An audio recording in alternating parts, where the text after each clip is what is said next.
할렐루야. 찬송가 328장 너 주의 사람아 함께 찬송하면서 화목한 기도에 시작하겠습니다. 328장 찬송입니다.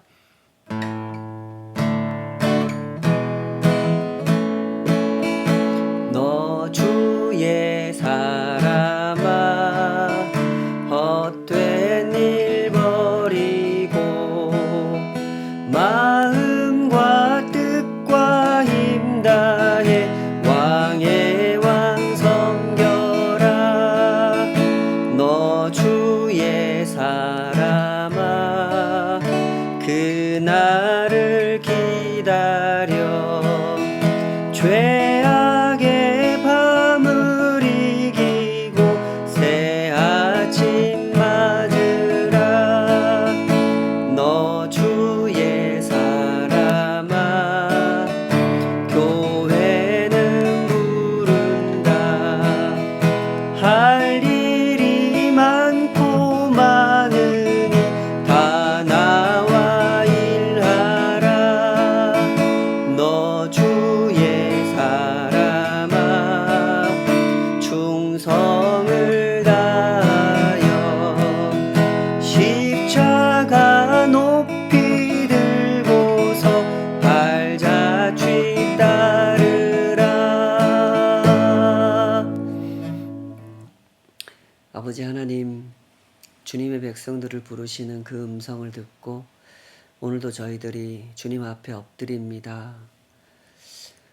이러한 시대를 살아감에 있어 어디에 중심을 두고 어디에 우리의 삶의 푯대를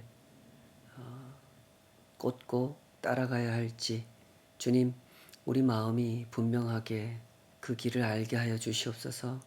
주께서 가르치신 길, 주의 길이 선하시며 아름다우시며 진실로 구원의 길인 것을, 그 구원의 높이와 깊이와 넓이를 알아가도록 오늘도 주의 백성들을 가르치시며 그 백성들 가운데 함께하여 주시옵소서. 그 말씀만을 의지하여 하나하나 배우고 이 땅의 순례길을 걸어가기 원하오니 주여 우리와 함께하여 주시옵소서. 예수님의 이름으로 기도하옵나이다. 아멘. 시편 86편 오늘 주신 말씀으로 주의 도를 내게 가르치소서 하는 제목으로 함께 하나님 말씀 헤아려 보도록 하겠습니다. 시편에 등장하는 대부분의 시가 그렇듯이 명확하게 누가 지었고 언제 지었고 어떤 상황에서 지었는지를 알 수 없는 이 시는 기도하는 내용으로 가득 찬 그런 노래입니다. 교만한 자들로부터 이 종을 구해달라 하는 그 요청이 노래의 전반에서 거듭거듭 반복이 되고 강조가 되고 있죠. 우리가 학교에서 배운 쉬운 표현을 사용하자면 이 노래는 양괄식입니다. 이게 시를 분석할 때 이런 표현을 썼던 건 아니지만 서두와 결말에서 구원을 요청하는 기도를 반복하고 있으며 그 사이에 서두와 결말 사이에 하나님을 향한 고백을 담고 있습니다. 여기서 좀 이 특이한 점은 기도 속에 또 하나의 기도를 곁들이고 있다고 하는 점이죠. 서두와 결말에서 똑같은 기도를 올려드리는데 그 사이에 또 하나의 기도를 곁들이고 있다 하는 점이 조금 특이한 점입니다. 구원해 달라고 기도하는 그 사이에 주님의 길을 가르쳐 달라 하는 기도가 추가되어 있죠. 그러나 따지고 보면 시편에서 이런 식의 기도가 그렇게 대단히 특이한 형태는 아닙니다. 시편을 꼼꼼히 읽어가다 보면 이런 식으로 기도하는 모습을 우리가 종종 목격할 수가 있죠. 예를 들어서 시편 27편이 그렇습니다. 여기서도 보면 시작부터 끝까지 하나님의 구원을 요청하는 그런 내용으로 이 기도가 쭉 전개가 되는데 그 사이에 11절에 보면 이렇게 기도합니다. 여호와여 주의 도를 내게 가르치시고 내 원수를 생각하셔서 평탄한 길로 나를 인도하소서. 여기도 보면 주의 도를 내게 가르쳐 주소서라는 요청이 그 사이에 들어가 있죠. 어제 살펴본 시편 85편도 비슷합니다.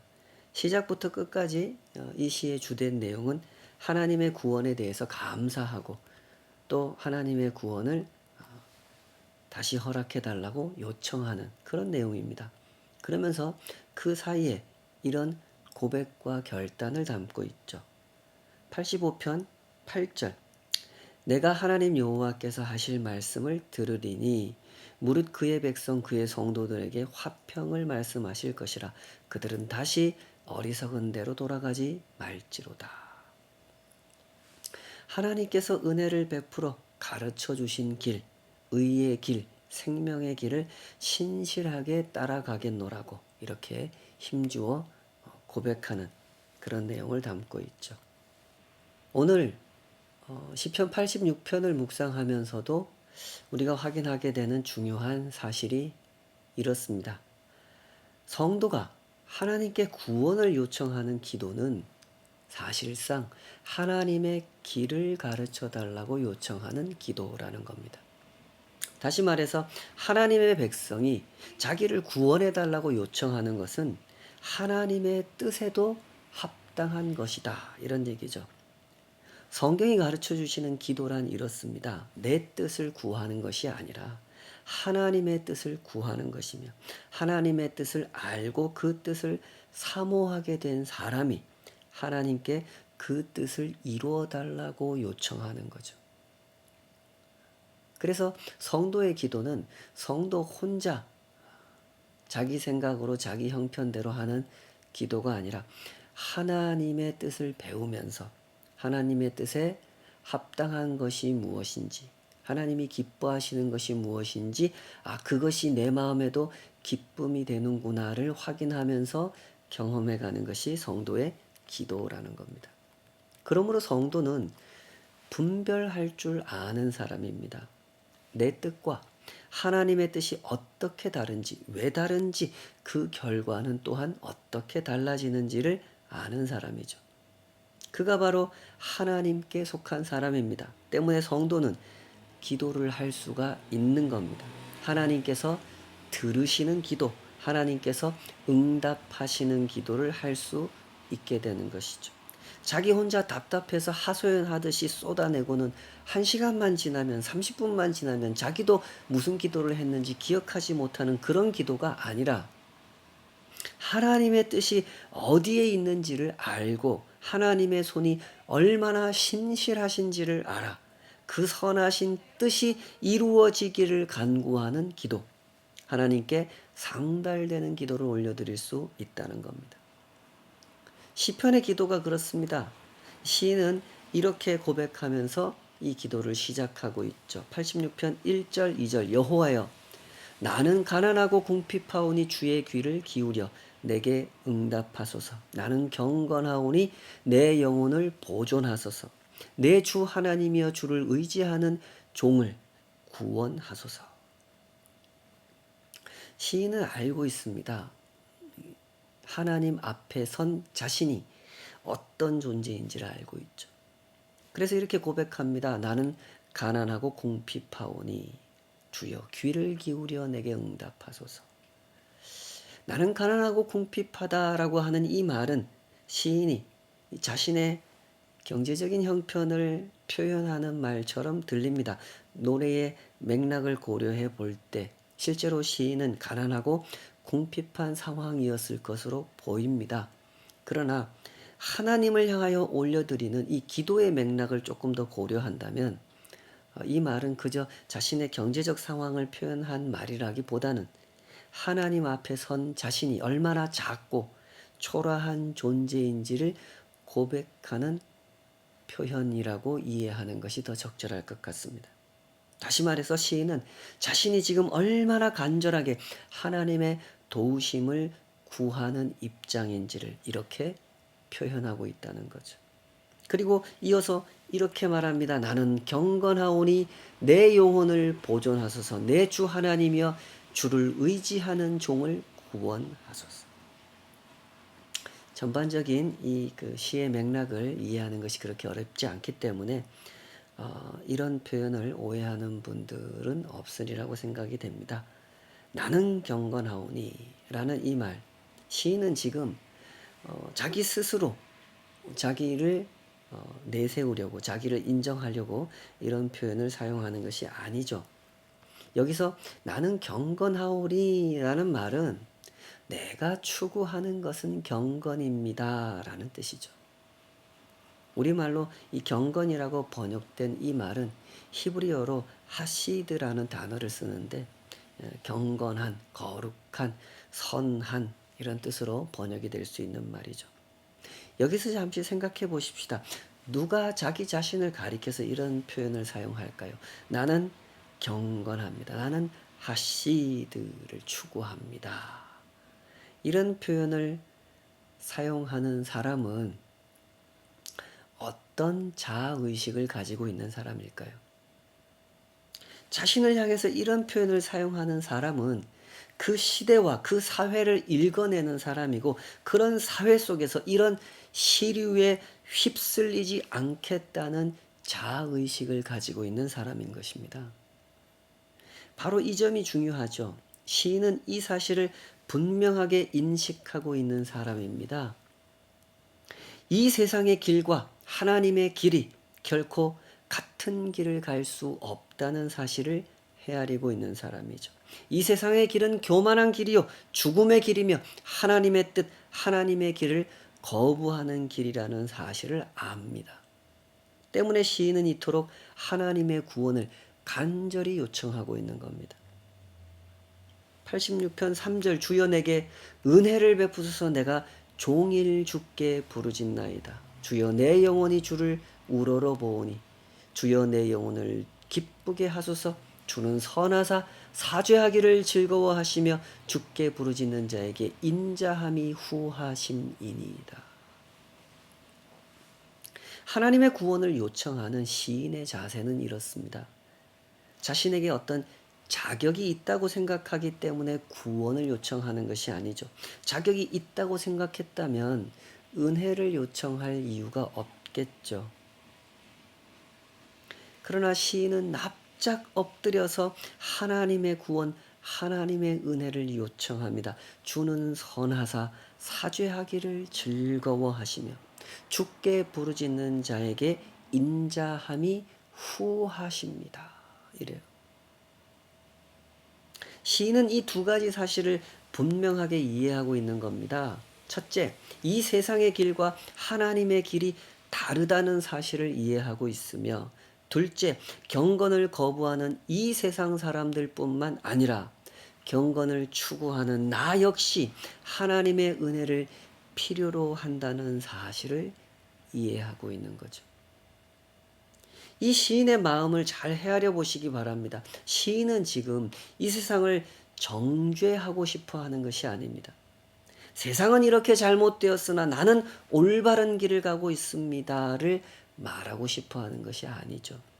시인은 정직한 마음으로 자기를 성찰하고 있습니다. 내가 비록 경건을 추구하고는 있지만 그렇다고 해서 내가 온전히 경건한 상태는 아니라는 것을 안단 말입니다. 때문에 하나님의 구원을 요청하고 하나님의 은혜를 요청하는 겁니다. 바로 이런 점에서 오늘날 교회 안에는 하나님의 구원을 상당히 오해하는 분들이 계시는 것 같습니다. 구원의 확신이라는 것을 지나치게 강조한 나머지 구원받은 우리와 구원받지 못한 너희를 완전히 다른 족속인 것처럼 대하려고 하는 그런 태도를 취하는 분들이 계시죠. 이런 태도는 분명히 하나님의 구원을 오해하는 태도입니다. 구원을 올바로 이해했다면 그 사람은 언제나 겸손한 태도를 취할 수밖에 없는 겁니다. 나의 노력이나 나의 자격으로 구원 얻는 것이 아님을 알기 때문이죠. 자, 이 시인을 보십시오. 그는 구원을 올바로 이해하고 있습니다. 그래서 이렇게 고백하지요. 86편 8절 주여 신들 중에서 주와 같은 자 없사오며 주의 행하심과 같은 일도 없나이다.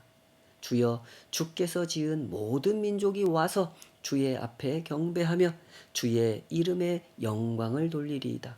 무릇 주는 위대하사 기이한 일들을 행하시오니 주만이 하나님이시니이다. 시인은 하나님이 이스라엘만의 하나님이 아니라는 사실을 알고 있습니다. 신들 중에 주와 같은 자가 없다라는 말은 곧 다른 신은 다 가짜다 그런 얘기죠. 그것들은 다 사람들이 만들어낸 신이고 우상일 뿐 진짜 신은 우리 하나님뿐입니다. 이런 뜻입니다.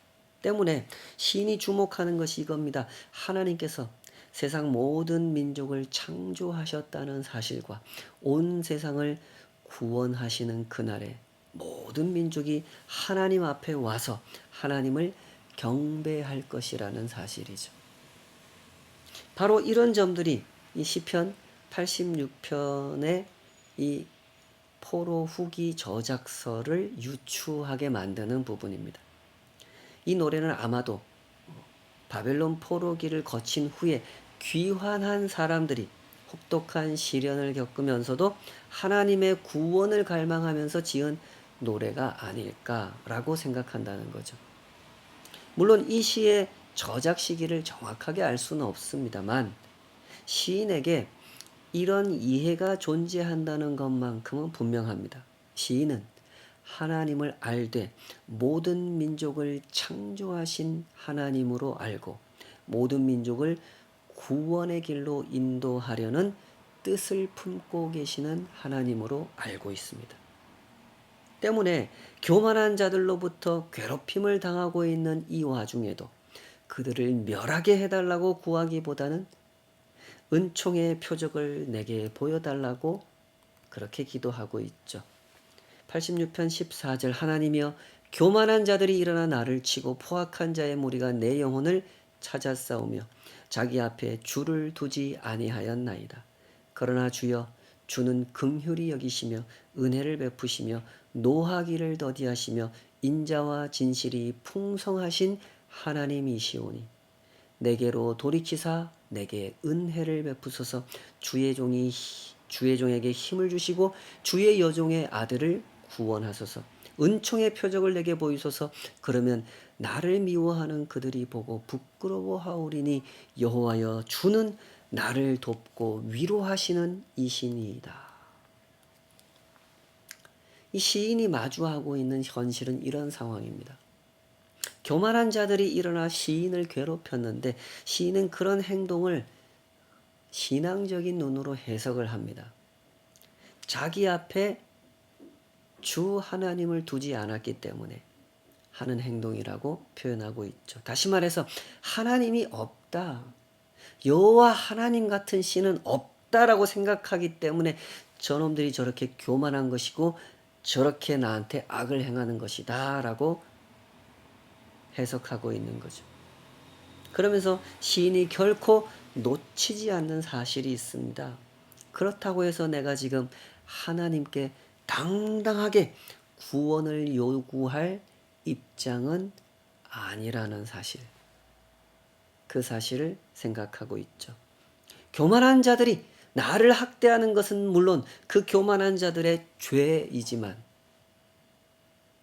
또한 나 역시 그 교만한 자들의 손에 맡겨질 수밖에 없는 죄를 지었다는 사실을 알고 있는 것이죠. 때문에 시인은 납작 엎드린 자세로 하나님의 구원을 요청합니다.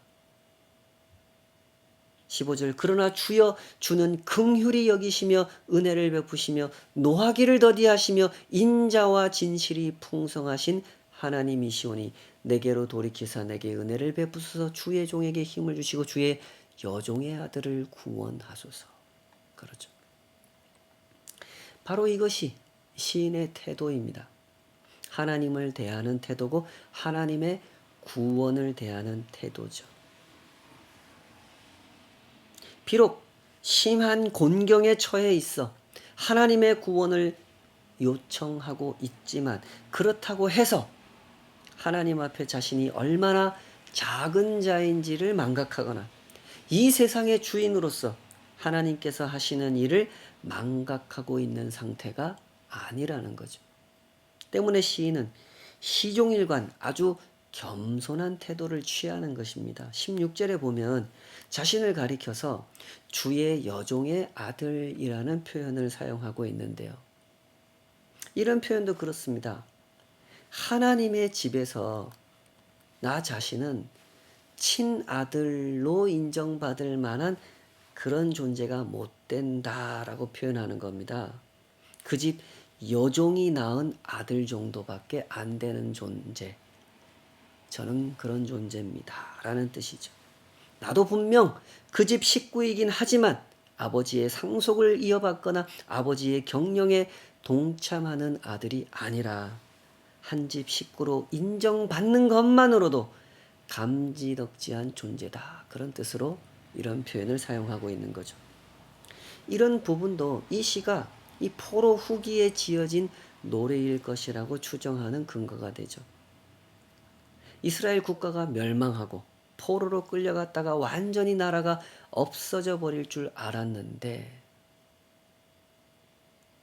이 백성은 다시는 하나님의 백성이라는 이름을 얻지 못할 줄 알았는데 그들에게 하나님께서 선지자 에스겔을 보내어 회복의 비전을 말씀해 주셨단 말이죠.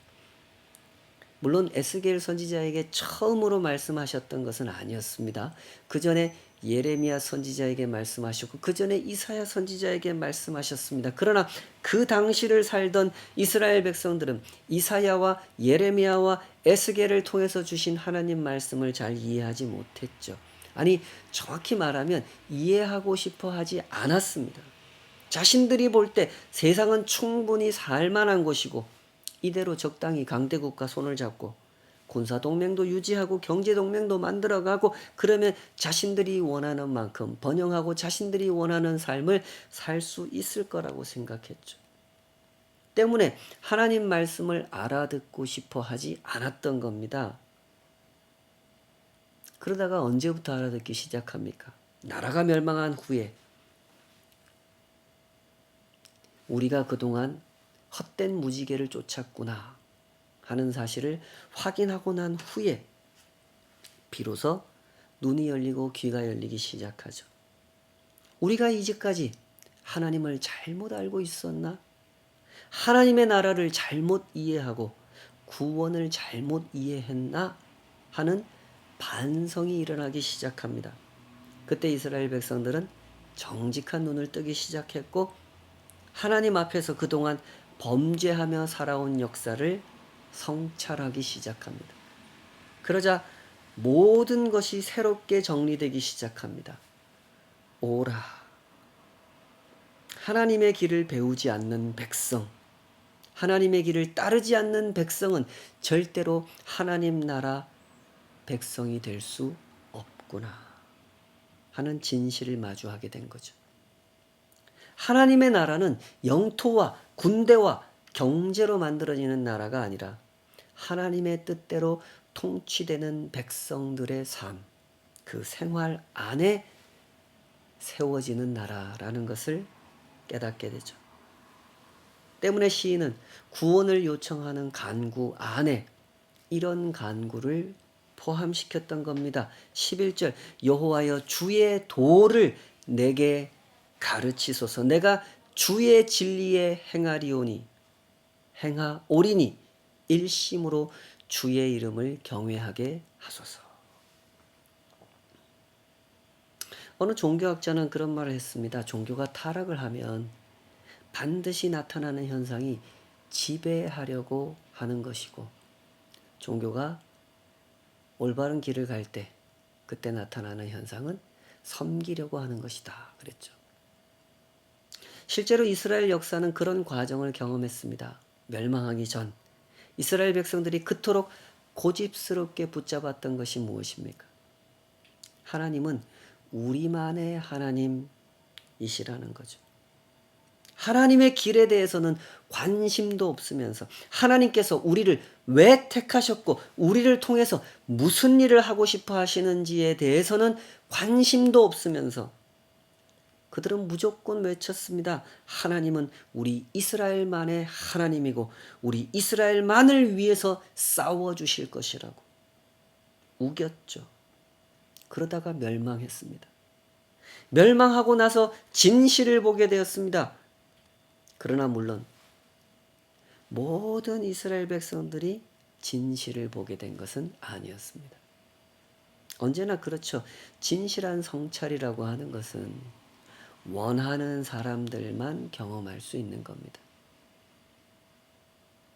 눈을 감고 있는 사람들에게 무엇을 보여준들 볼 수 있겠습니까? 애써 고개를 돌리고 외면하는 자들은 결코 진실을 볼 수 없는 것이죠. 2000년 전 예수님께서 오셨을 때 대부분의 유대인들이 예수님 말씀을 알아듣지 못했습니다. 그 이유도 이와 같았죠. 그때 그 유대인들도 멸망하기 전 이스라엘 백성들과 비슷했습니다. 그래서 결국 예수님을 배척했고 십자가에 못 박았던 것이죠. 그러므로 우리는 이렇게 결론 내릴 수 있을 겁니다. 하나님의 백성은 하나님의 길을 가르쳐 달라고 구하는 사람이다라는 거죠. 언제나 세상에서 확인하게 되는 사실은 이렇지 않습니까? 하나님의 길에는 별 관심이 없고 하나님의 도움에만 관심이 많죠. 우리가 살고 있는 이 시대라고 해서 예외는 아닐 것입니다. 그러므로 더욱 깨어 있어 이런 기도를 붙들고 이런 기도를 배워야 할 것입니다. 여호와여 주의 도를 내게 가르치소서. 내가 주의 진리에 행하오리니 일심으로 주의 이름을 경외하게 하소서. 이 기도의 깊이와 넓이를 알아가며 이 기도가 우리의 삶 가운데 구체적으로 경험되어지는 것을 확인해 갈 때 그때 우리는 알게 될 것입니다. 하나님의 나라가 우리에게 임했다는 사실을 말이죠. 같이 기도하십시다. 아버지 하나님, 주님께서 허락하신 이 하루하루를 살아가며 진정 깨어있는 자로 부르심 앞에 서서 살아가는 자로 하나님 나라에 속한 자로 살아가기를 원합니다. 세상의 화려함 앞에서 그 번영과 추구하는 쾌락 앞에서 내가 원하는 나라를 만들고 내가 원하는 삶을 만들어 하나님께서 이 모든 것을 내게 허락해 주셨다고 뜻없이 자랑하고 헛되이 기뻐하며 그렇게 허송세월하지 않기를 원합니다. 주님께서 주신 그 선한 삶이 무엇인지 하시드를 추구하는 경건의 삶이 무엇인지 주여 우리 마음이 정직하게 배워가게 하여 주시옵소서. 그렇게 하나님의 나라를 맛보게 하시고 하나님의 나라를 증거할 수 있도록 주여 우리를 인도하여 주시옵소서. 예수님의 이름으로 기도하옵나이다. 아멘.